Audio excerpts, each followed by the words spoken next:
Olá, produtor e produtora rural, colaborador do Mundo Agro, sejam muito bem-vindos ao AgroTalk. Eu sou Ângela Ruiz, jornalista especializada em agronegócios pela Exalc USP, podcaster e produtora de conteúdo agro aqui na Climatempo. Hoje, no podcast AgroTalk, nós vamos bater um papo sobre o serviço ambiental estratégico para o produtor rural com a advogada especialista em direito ambiental, Samantha Pineda, que vai trazer para a gente também informações importantes sobre o que foi discutido na Alemanha e também na Semana do Clima em Nova York e o que vai ser tratado na COP27 no Egito. Recentemente, Samantha esteve em Nova York, na Semana do Clima, e também vai contar para a gente tudo o que aconteceu por lá. Samantha, que bom ter você novamente aqui com a gente no AgroTalk, agora com uma versão também em videocast para o YouTube. E eu quero agradecer muito aqui a sua participação novamente no AgroTalk. Ângela, um prazer estar aqui conversando com você, vocês que têm prestado esse serviço tão bom de informação, né, para o produtor, que pode buscar no AgroTalk principalmente, essas conversas mais aprofundadas, né, sair um pouquinho do raso da informação e, de fato, ir buscar uma informação de qualidade. Estou honrada de estar aqui. Muito obrigada pelo convite. Samantha, eu quero comentar com você sobre a sua participação no evento da ONU que aconteceu na Alemanha, que discutiu o Acordo de Paris. Eles trataram um pouco também de algumas falas, né, que vão ser discutidas agora em novembro na COP27. Tiveram mesas técnicas que falaram sobre as metodologias de mudanças climáticas, e eu queria que você trouxesse para a gente um pouco do que aconteceu lá na Alemanha. Ângela, super importante que o produtor ele se familiarize com isso que está acontecendo há tanto tempo. A gente já vai para a 27ª COP, que é a Conferência das Partes, onde se discute mudança climática. E esse mercado de carbono, o mercado de serviços ambientais, ele está intimamente ligado a isso. Esse encontro da Alemanha, ele acontece todos os anos lá em Bonn, que é uma cidade da Alemanha onde fica a sede da ONU, aonde fica a Universidade da ONU. E se reúnem essas mesas que fazem, vamos supor assim, o esquenta para a COP. Nessas mesas se discutem como os estados, os países estão conseguindo implantar os acordos que assumem, né, que os compromissos que assumem de redução de gás de efeito estufa, de medidas de compensação ou de mitigação, como é que estão se adaptando às mudanças climáticas que a gente já vê. E a gente falando, né, de mudança climática, a gente vê no Brasil, por exemplo, secas que a gente passou os últimos anos muito graves, que quebraram safras de milho, de café, geadas fora de época, frio muito intenso, calor muito intenso. Na Europa e nos Estados Unidos, ondas de calor, Sim. furacões super, né, graves. Então, a gente vê isso acontecer. Lá em Bonn, essas mesas, elas colocam as premissas, o básico, a base da discussão do que vai acontecer na COP. A COP, ela serve para que os estados, os países, assumam suas metas de redução, digam como vão fazer isso, e o mais importante que interessa ao produtor, quem que paga a conta? Porque essa transferência de recurso, ela acontece dos países mais poluentes, os países que mais emitem gás de efeito estufa, portanto, que mais queimam combustível fóssil, principalmente para a sua geração de energia, para aqueles que têm uma economia mais verde, como é o caso do Brasil.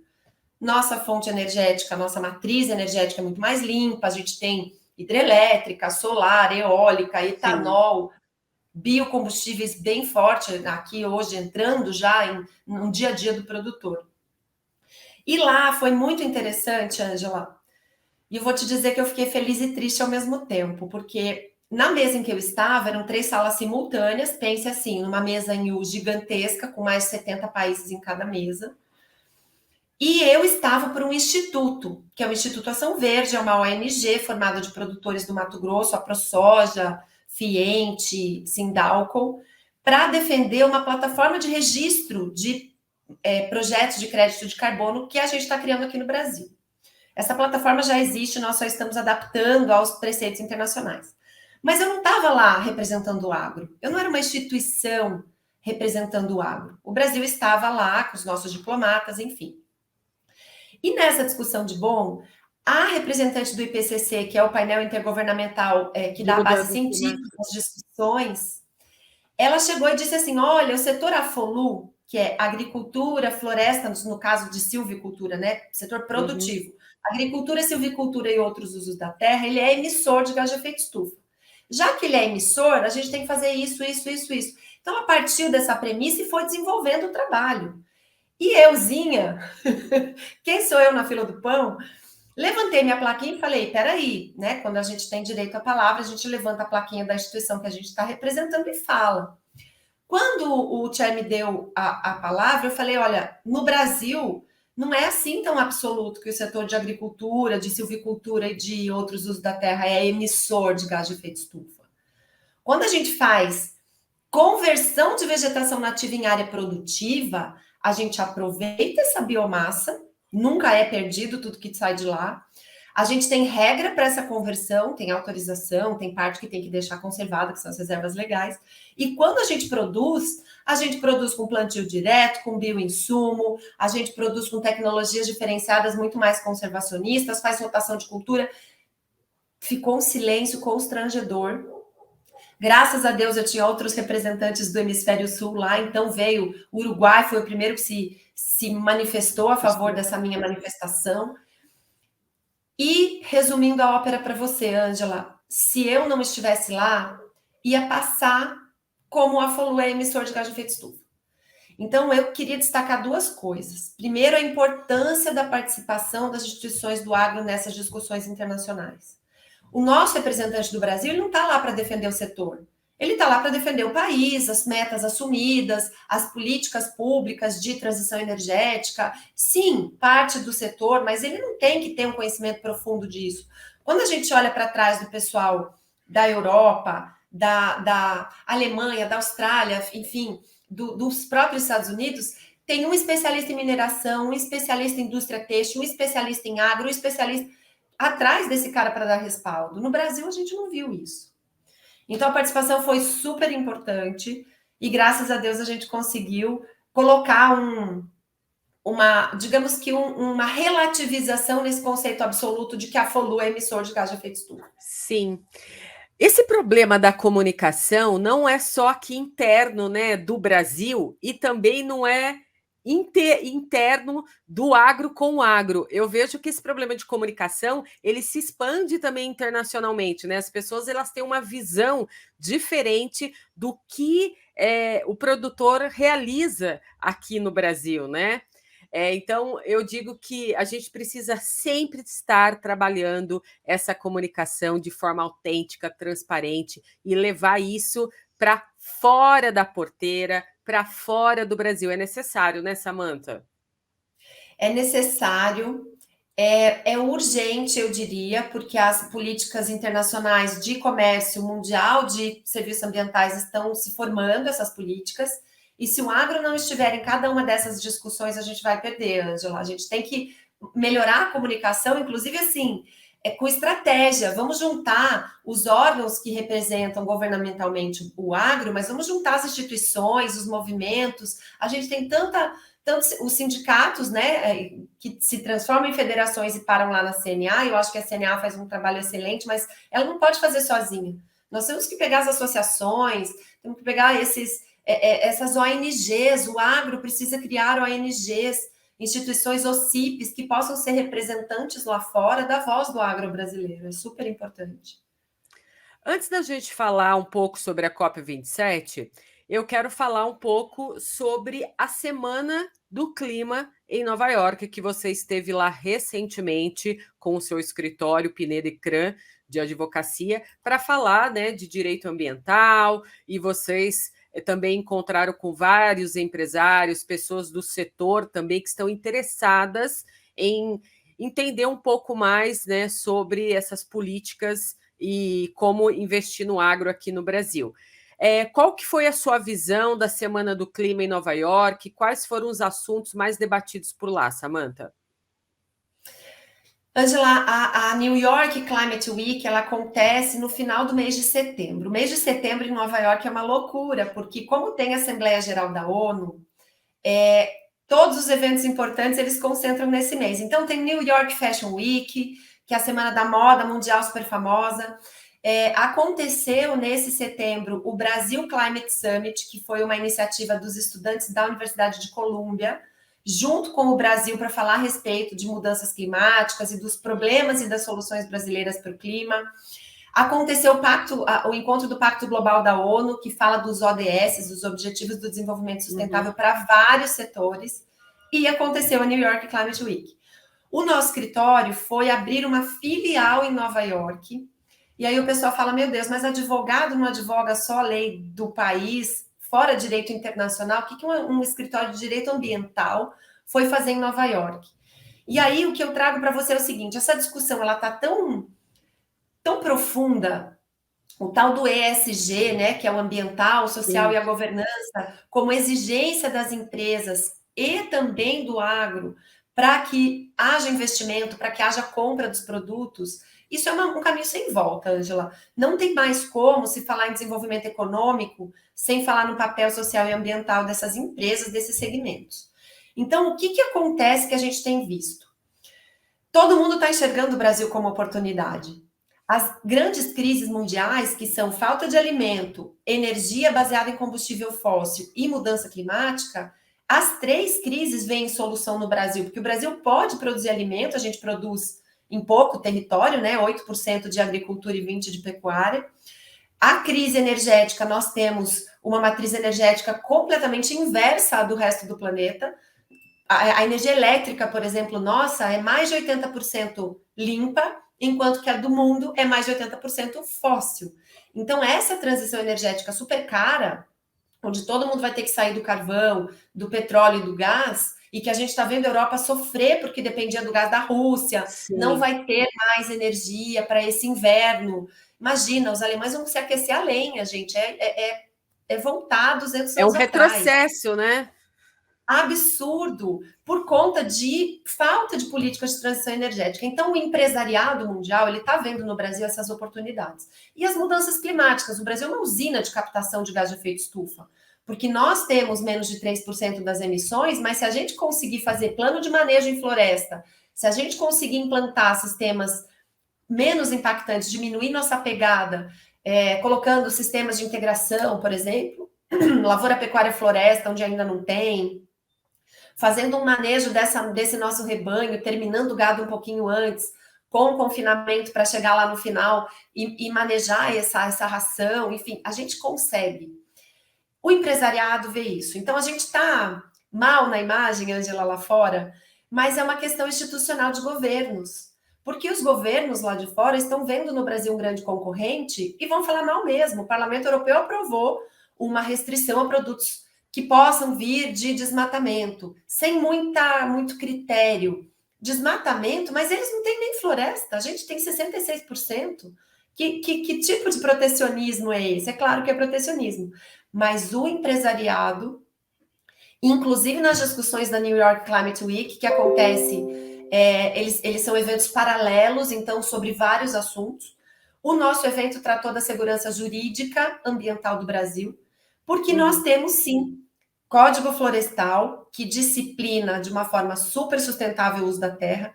Nós temos Lei de Política Nacional de Pagamento por Serviços Ambientais, que fala como que a gente valoriza a sustentabilidade para ser valor agregado de produto. Nós temos decreto que começa o mercado de carbono e mais, além, né, o mercado de metano aqui no Brasil, que foi uma exigência da COP26, ninguém se mexeu para isso, o Brasil foi o único que se mexeu, e o empresariado está vendo isso, Ângela, eles querem investir, eles têm um pouco de medo dessa insegurança, e é para isso que a gente foi lá para fora, para dizer, olha, o agro é sustentável, o desmatamento da Amazônia nada tem a ver com o agronegócio, é grileiro se fingindo de agricultor, onde ele desmata, põe um boi lá em cima para dizer que é agricultor, mas ele não vende esse boi, porque frigorífico nenhum compra boi de área desmatada.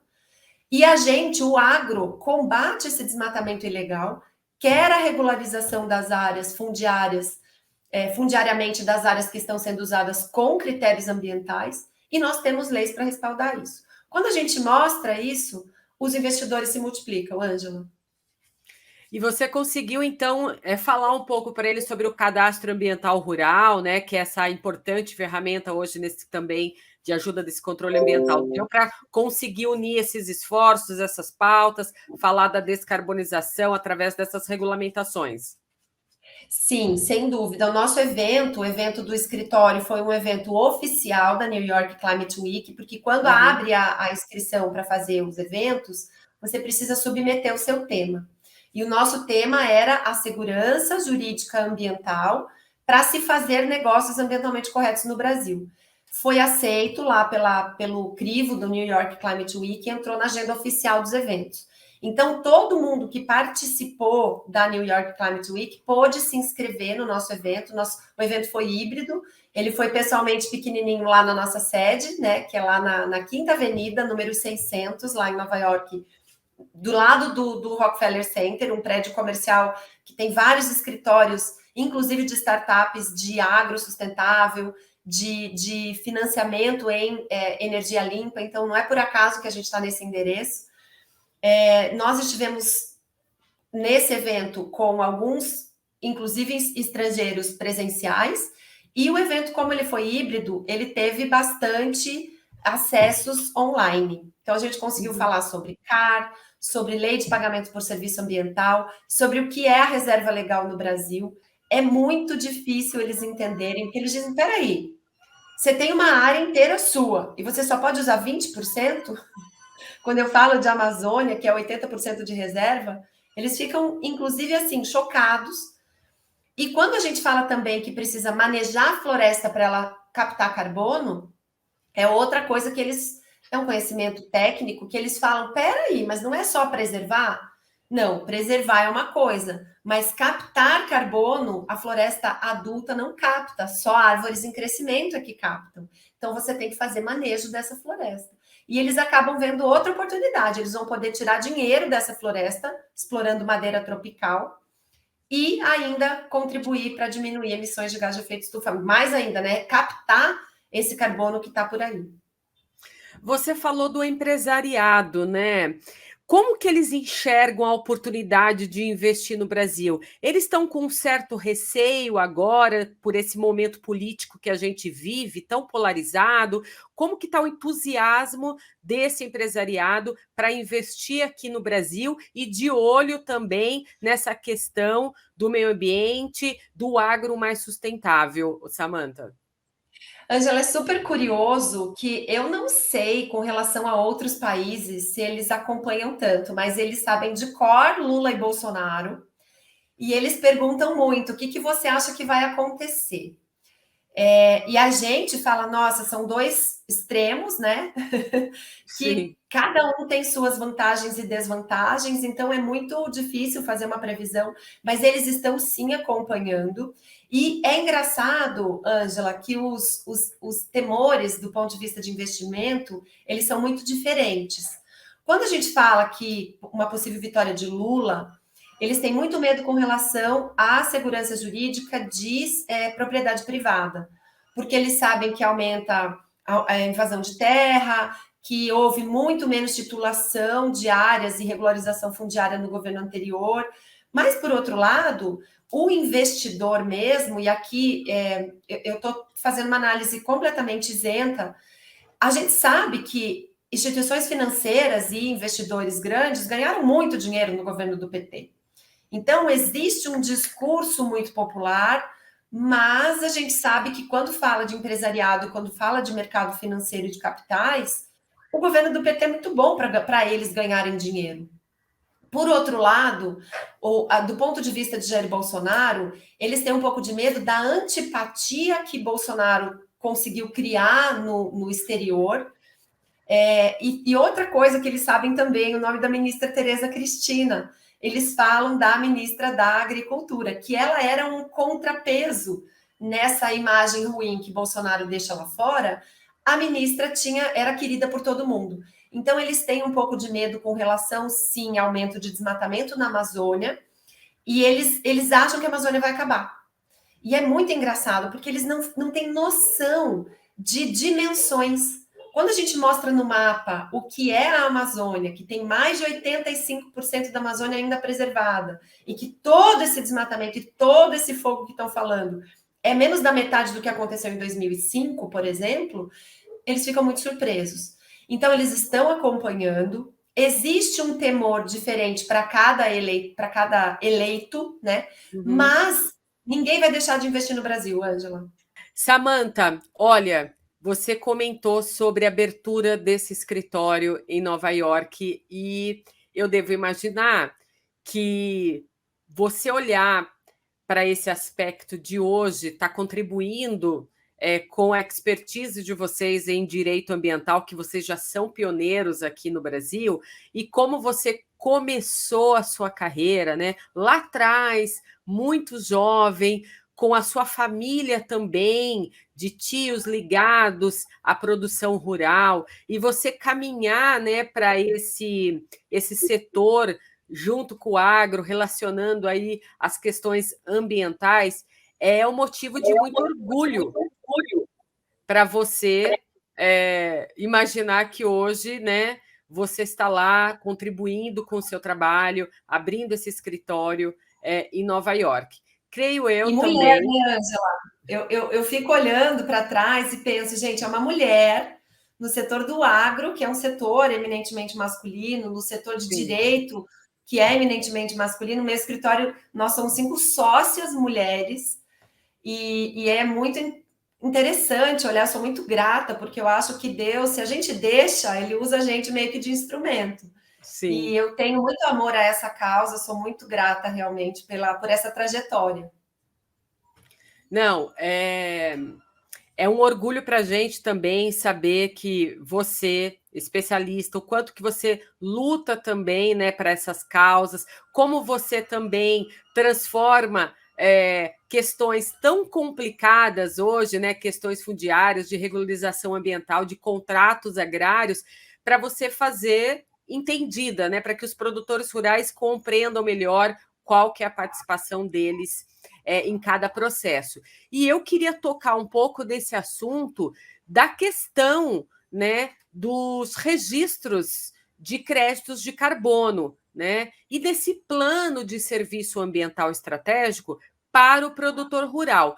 Fala um pouco para a gente desses serviços e o que você espera e como que vocês vão atuar daqui para frente, agora não só aqui no Brasil, mas nos Estados Unidos. O que a gente pode trazer para esse produtor rural aí de informações?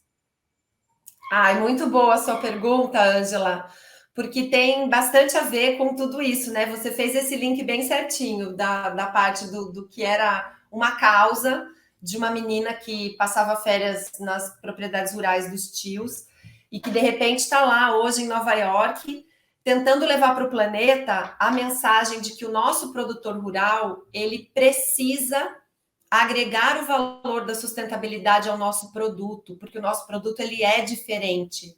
A nossa soja, quando vai para o mercado, nosso algodão, nosso milho, nosso trigo, ele vai com o mesmo preço ele concorre com outros países.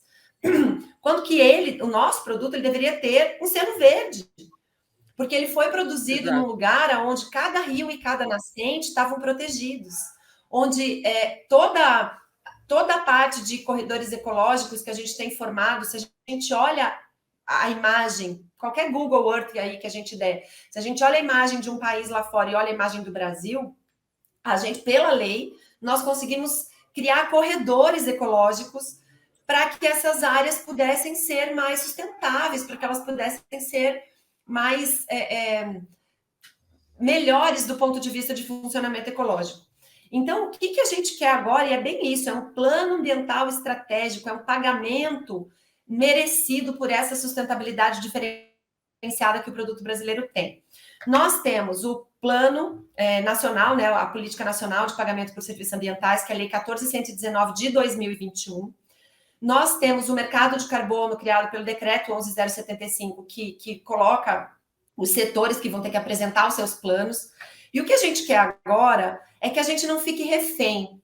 A gente não fique refém de uma metodologia da Europa, dos Estados Unidos, do hemisfério norte, que tem uma safra só, onde neva, onde esses critérios são completamente inaplicáveis à agricultura tropical e sustentável que nós temos. Então, o plano passa por aprimoramento da legislação, A gente ainda precisa aprovar o PL 528, que está lá no Congresso Nacional nesse momento atribulado aí, mas eu tenho esperanças que a gente aprove isso antes da COP27, que começa em novembro. Esse mês eu acho que tem que ser um mês super Vamos ter que produtivo. correr com esses projetos aí para aprovação, hein? 6 a 16 vai ser a COP27 lá em Sharm el-Sheikh, no Egito, e a gente vai ter que levar, eu tenho esperanças que a gente leve essa legislação aprimorada. Então, a gente precisa aprovar o PL que moderniza a política nacional de mudanças climáticas e a gente precisa aprovar a lei de mercado de carbono, porque a gente não pode ficar submetido às metodologias do norte e porque nós temos que ter formas de registro desses projetos mais barata, mais acessível, mais clara ao produtor. Você falou aí da minha tentativa sempre de traduzir o juridiquês para que o produtor entenda. Gente, esse mercado de carbono é muito complexo. O protocolo, o GHG Protocol, e são todas regras internacionais, o NFCCC, que é o fórum lá, o painel de mudança climática da ONU, ele que dá as regras principais, o Acordo de Paris, o Pacto de Glasgow, são regras internacionais que têm que ser adaptadas para a nossa realidade, metodologias que têm que ser aceitas no mundo todo para a gente fazer um projeto, por exemplo, de eu plantava virando a terra, agora vou plantar no plantio direto, eu tenho que fazer um projetinho para ver quanto eu emitia, quanto eu vou emitir, mudando a minha forma de produção, e esse saldo eu poder transformar em crédito para vender. Falando assim é super simples, vai fazer.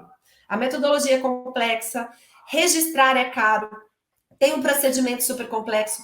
Então, o que a gente quer agora é que essas leis melhorem, é fazer com que a plataforma brasileira, que é a PNB-SAI, que está lá no Mato Grosso, possa ser registradora oficial, que haja mais de uma registradora oficial reconhecida no mundo pelo Brasil, e que a gente possa registrar de um jeito barato, simples, eficiente, para que o produtor possa levar isso. Essa é a meta, para que o produtor possa levar soja carbono neutro, milho carbono neutro, boi carbono neutro, e a gente possa vender nosso produto com esse plus, né?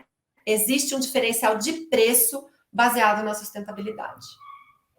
Ou seja, a gente vai precisar melhorar um pouco mais isso para não ficar tão oneroso para o produtor rural, para que ele desista, né? Porque senão ele vai achar muito complicado, muito difícil, como você disse, de se adequar a esses serviços. Eu queria que você trouxesse para nós aqui 2 pontos principais com relação a esse plano de serviço ambiental estratégico para o produtor rural, que ele poderia agora, de início, já começar a se preocupar e já dar o start para ele fazer, e também com relação ao registro de crédito de carbono. 2 pontos assim que ele já poderia, de cara, já começar a tratar. Não, eu gosto do agrotalk porque é isso, ele vai na veia do problema e ele já leva a solução para o produtor. Muito boa pergunta, Ângela. A primeira coisa que todos os produtores tinham que fazer é o inventário. É quase que olhar a sua conta no banco. Quanto entrou esse ano? Quanto saiu esse ano? E aí eu vou saber se eu fechei no verde ou no vermelho. A primeira coisa que todo mundo tem que fazer é saber o quanto está emitindo de gás de efeito estufa. Quanto eu captei, quanto eu emiti com o meu processo produtivo, com o meu plantio, com as máquinas que eu usei, com, eventualmente, alguma rotação que eu fiz, com os químicos que eu usei. Então, esse inventário é um passo que esse produtor já podia começar a fazer. Existem várias empresas sérias, técnicos capacitados, esse não é um serviço caro, fazer os inventários. Porque o inventário, ele vai dar, Ângela, a linha de base. O que é linha de base? É da onde eu estou partindo para onde eu vou chegar quando eu implantar um projeto de melhoria do meu sistema. Eu vou saber que esse ano eu emiti 2 toneladas de carbono e que com as mudanças que eu vou implementar o ano que vem, eu vou captar 2 toneladas. Então, eu não só tive a redução, quanto eu tive a diminuição, foi para o negativo. E esses créditos que esse carbono, essas toneladas que eu consegui sequestrar, eu consigo transformar em crédito e vender. Então, o primeiro passo, fazer o inventário. E você falou 2 medidas. A segunda medida é olhar no seu segmento, no leite, nos suínos, nos grãos, o que eu tenho de tecnologia disponível, barata, regional, para eu melhorar essa pegada de carbono. Então, começar a fazer essa pesquisa, porque às vezes no leite é um manejo de alimentação, no suíno é talvez um biodigestor ou uma tecnologia que está aí para fazer um reuso desse dejeto, fazer biometano. Tem produtor que já está transformando o dejeto dos suínos e do gado em combustível para colocar no trator. Gente, isso é maravilhoso. Além de ser econômico, ecologicamente correto, isso te dá lucro. Então, primeira medida, se conhecer. Quanto você emite? Vamos fazer esse inventário. E segunda medida, dá uma sondada nas tecnologias e já começa 2023 fazendo essa transformação, fechando 2022 sabendo o que você emitiu e o que você captou, e começando 2023 transformando as suas medidas, você vai aumentar a eficiência da sua fazenda, vai aumentar a produtividade do seu produto e ainda vai ter um extra de crédito de carbono para poder vender. Muito bom. E, Samantha, você já está preparando as malas para ir para a COP27? Sem dúvida, eu cheguei de Nova York no final de setembro e eu vou para o Egito no começo de novembro. Eu vou ficar aqui só em outubro. Então, eu estou preparando mala aqui. Nós vamos ter um plano muito melhor, muito mais estruturado do ponto de vista do agro lá no Egito. Nós vamos ter um dia do agro, e aí tem ministério, tem instituições já preparando casos para levar para mostrar.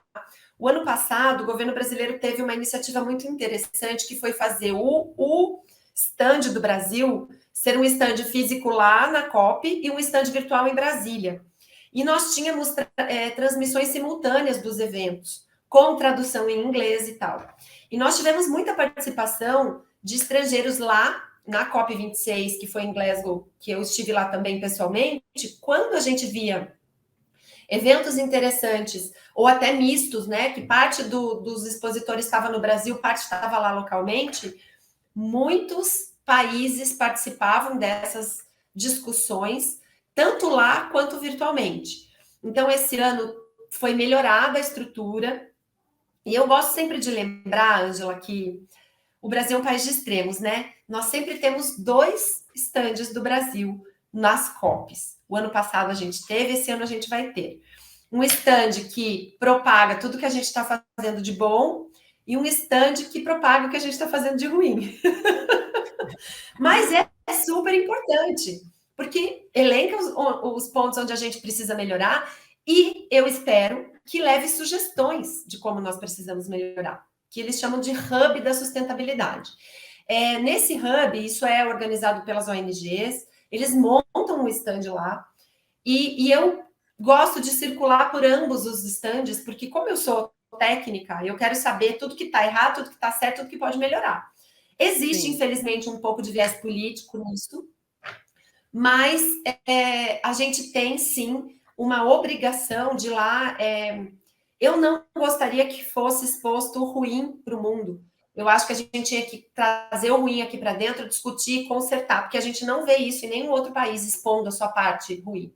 Mas Brasil é Brasil, então estarei lá nos 2 estandes, Ângela, para que a gente possa trazer melhorias e colocar o Brasil, que tanto faz, para que o mundo possa conhecer, os empresários possam investir, que a gente possa tornar o nosso agro diferenciado, não só do ponto de vista de sustentabilidade, mas do valor, que a gente agregue valor da sustentabilidade no produto brasileiro.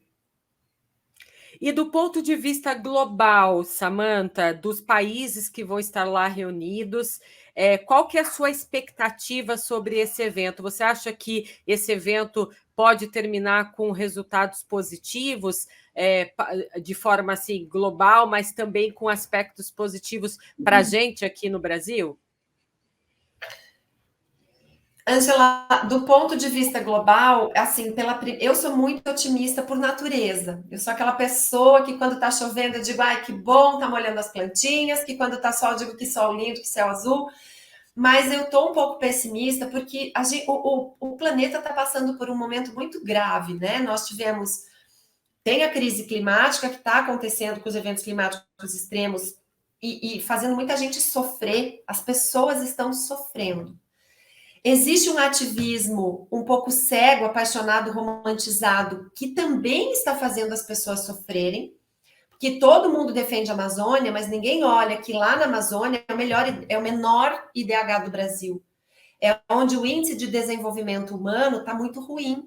Então, são pessoas pobres numa região muito rica e ninguém vem oferecer solução para isso. Então, crise climática, um ativismo que não considera as pessoas, 2 anos de pandemia que colocaram o planeta numa crise econômica gravíssima. A questão da Ucrânia com a Rússia, que ainda não acabou, e E isso a guerra. atinge também o comércio, atinge a questão energética. E a guerra trouxe, né, questões muito graves. A gente teve problemas aqui com o nosso fertilizante, porque o potássio sempre vinha da Bielorrússia. A gente tinha um comércio, um fornecimento. Acho errado a gente basear em importação, né? Vou aproveitar aqui para dizer que nós temos uma enorme mina em Altazes, na Amazônia, que está há 6 anos já está paralisada, mas enfim. E aí nós tivemos a guerra. Então eu estou pessimista porque esta crise toda levou o mundo a não olhar para as questões ambientais. Nós aumentamos o uso de combustíveis fósseis, nós aumentamos o uso de carvão, por exemplo, na China. Então, eu acho que, do ponto de vista do planeta, o que eu espero da COP27 é que eles tragam algumas soluções que a gente vai sair. Eu espero que a gente retroceda, pelo menos ao que a gente estava no ano passado, que eles estavam investindo em transição energética e que a gente consiga dar o próximo passo. Isso para o planeta. Para o Brasil, eu estou muito otimista. Ganhe quem ganhar essas eleições, o ESG e a sustentabilidade, eles são irreversíveis. E isso vai trazer para o produtor rural brasileiro, que é o mais sustentável do mundo. Não tenho medo de dizer isso, tudo isso a minha vida inteira. Vai trazer para o produtor rural uma nova chance de melhorar sua renda. Porque, embora a gente esteja quase perto dos 300 milhões de toneladas de produção de grão aqui no Brasil, esse ano o faturamento subiu, mas o lucro do produtor caiu. Né? Faturamento não é lucro. Então, a gente precisa olhar para a renda desse produtor rural que está difícil, que está complexa. O custo aumentou demais, o custo de tudo, de combustível, de fertilizante, de insumo. Então, eu estou otimista com relação a esse retorno de investimentos para que a gente mostre que a gente tem essa agricultura cada vez mais sustentável, essa produção de alimento que pode ajudar o planeta. De cada 5 pratos de comida, 1 é brasileiro, né? A gente alimenta 1 bilhão de pessoas e a gente pode fazer isso sustentavelmente. Então, acho que COP27 pode trazer, sim, investimentos, linhas de financiamento, políticas diferenciadas para que o produtor possa melhorar sua renda. Muito bem, Samantha. Olha, foi muito bacana essa nossa troca aqui de conhecimento, né? Levando essas informações para o produtor rural. Eu desejo muito sucesso para você, para o escritório Pinheiro e Cran, aí com esse trabalho agora sendo expandido internacionalmente, com esse escritório em Nova York. Desejo muito sucesso para vocês, que você faça também uma excelente viagem e que traga para nós aí informações otimistas com relação à COP27 em novembro. E já de antemão aqui, eu já convido você também a reportar para a gente ao longo, né, da semana lá da COP27, trazendo para a gente aí vídeos de você comentando para a gente aí como que vai estar, o que vai estar rolando naquela semana, o que vai estar esquentando a pauta lá de todas as autoridades que vão estar reunidas lá falando sobre clima, sobre meio ambiente, sobre transição energética, bem, todas essas pautas que a gente sabe aí que não vão fugir, né? Daqui até ano que vem, não tem como a gente ainda não continuar falando sobre essas pautas. Então, desejo para você uma excelente, ótima viagem, uma excelente COP27. Muito obrigada, Angela. Conte comigo, vou mandar vídeos, vou mandar informação, porque eu acho que quanto mais a gente souber, melhor é para o nosso setor. Também quero esse otimismo todo, te agradeço de coração, eu sei que você me acompanha, a gente se acompanha há bastante tempo, eu te acompanho bastante também, e agradeço demais o espaço, a oportunidade, conte sempre comigo. Obrigada. E olha, mande um abraço para toda a sua equipe, as meninas do escritório Pineda e CRAN, e muito sucesso para vocês. E eu espero te receber de volta aqui, lá mais para o final do ano, para a gente comentar as análises que foram feitas dentro da COP27, viu, Samanta? Até a próxima. Combinado, Ângela. Até a próxima.